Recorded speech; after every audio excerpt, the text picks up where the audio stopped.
Today, we explore the remarkable story of Bodiam Castle, a fortress built not just for war, but for prestige, protection, and posterity.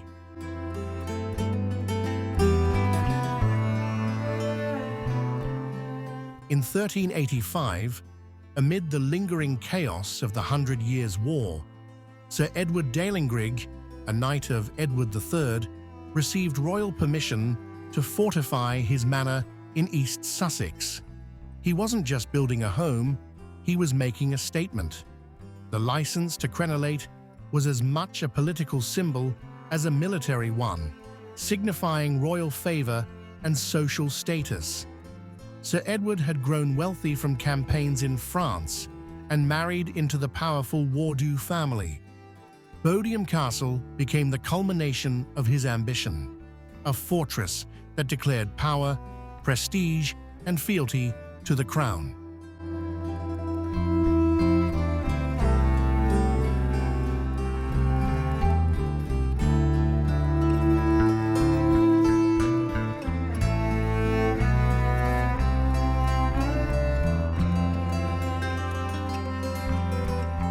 From a distance, Bodiam looks ready for battle. A broad moat, high curtain walls, and drum towers. But in reality, its defenses were more performative than practical. The moat is shallow, and the walls, though strong, lack the massive thickness of true strongholds. This was a castle for show, carefully designed to impress and intimidate rather than endure a siege. In medieval England, architecture was political theatre.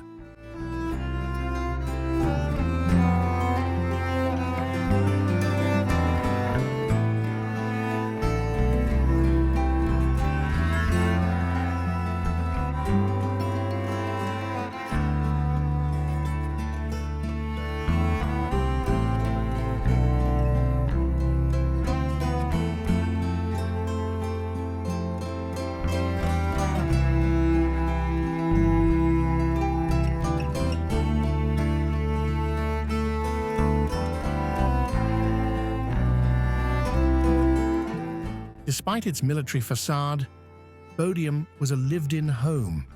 The Great Hall hosted feasts and councils, kitchens bustled with servants, preparing meals over open fires. You'll still find the remains of fireplaces, garderobes, medieval toilets, and a deep well, essential for survival if ever besieged. Chapels in the towers reflect the importance of religion in daily life.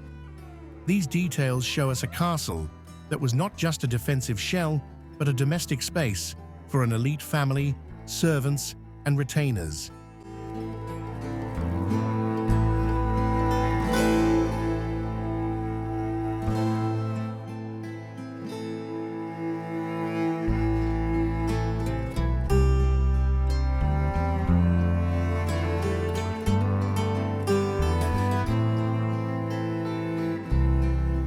Bodiam wasn't isolated. It stood near the navigable River Rother, offering access to the coast and trade.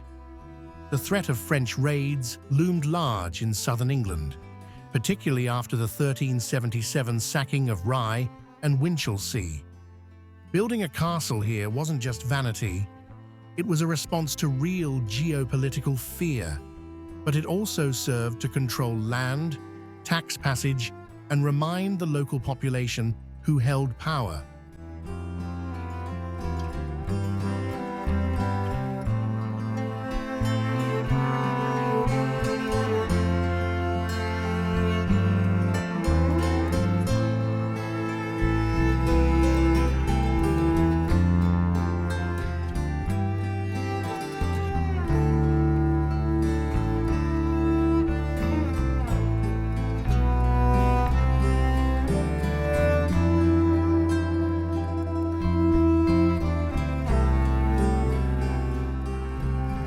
After centuries of family ownership, Bodiam fell into decline. During the English Civil War, it was sold and partially dismantled by parliamentarians to prevent royalist use. But its picturesque ruin fascinated artists and antiquarians. In the 18th and 19th centuries, it became a romantic emblem of a lost age, painted by Turner and written about by poets. In the late 19th century, it was bought by George Cubitt and later by Lord Curzon, a devoted preservationist and Viceroy of India, who began a careful restoration. Curzon famously declared, "A national possession belongs to the nation and should be preserved by the nation." He gifted Bodiam to the National Trust in 1925.